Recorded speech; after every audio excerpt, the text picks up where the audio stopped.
Hello, I'm Greg Harrison with USDA Market News Service here in St. Joe, Missouri with your National Feeder Cattle Summary this week.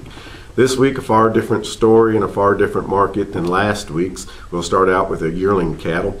Yearling cattle weighing over 600 pounds, and that includes also the bigger calves weighing over 6, traded mostly $5 to $15 lower this week. Started out the week 5 to 10 lower, then from midweek on trading mostly $10 to $15 lower.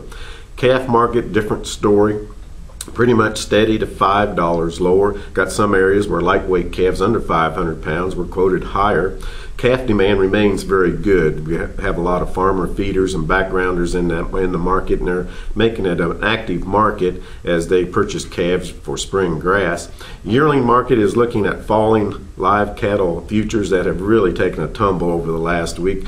You're looking at the June board in that 147 range, and that's just not looking good for big yearling cattle, especially cattle weighing over 800 pounds, as the break-evens are much more higher than that.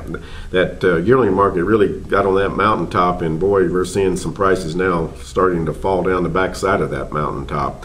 You look at over the last week, live cattle and feeder cattle futures have continued just in a flush out mode as the bears are feeling pretty emboldened as funds are vacating their positions. This has been a market that fluctuates in price and carries a lot of emotion from one week to the next, and you're going from one extreme to the next, and no one wants to get in the way of a freight train, and they're bailing out. Started last week with cash and the feeder and the futures running in opposite directions last week. You had feedlot sales last week were trading $4 to $5 higher on live prices, and the futures closed last week about $5 lower. So it was a very strange and lopsided market.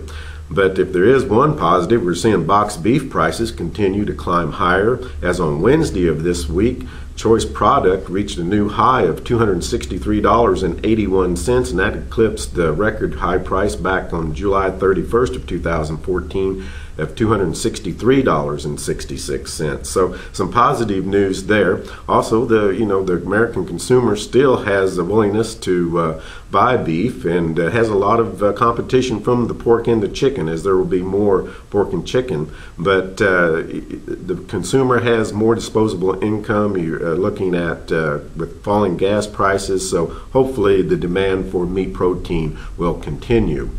Looking at some prices this week in Russell, Iowa on Monday, they sold over 4,000 head of cattle and had over 400 head of 650 pound steers that had a 621 pound average weighted, and with a weighted average price of $274.06. They sold over 200 head of 500 to 550 pound steer calves with a weighted average of 531 pounds and sold with a weighted average price of $304.91. Looking at some regional weighted average prices this week in the South Central region, looking at 500 to 600 pound steers traded about $4 lower than last week at $275.77. 600 to 700 pounds about $6 lower at $243.98. 700 to 800 pound steers about $7 lower at $224.52, and 800 to 900 pound steers a little over $10 lower at $209.33.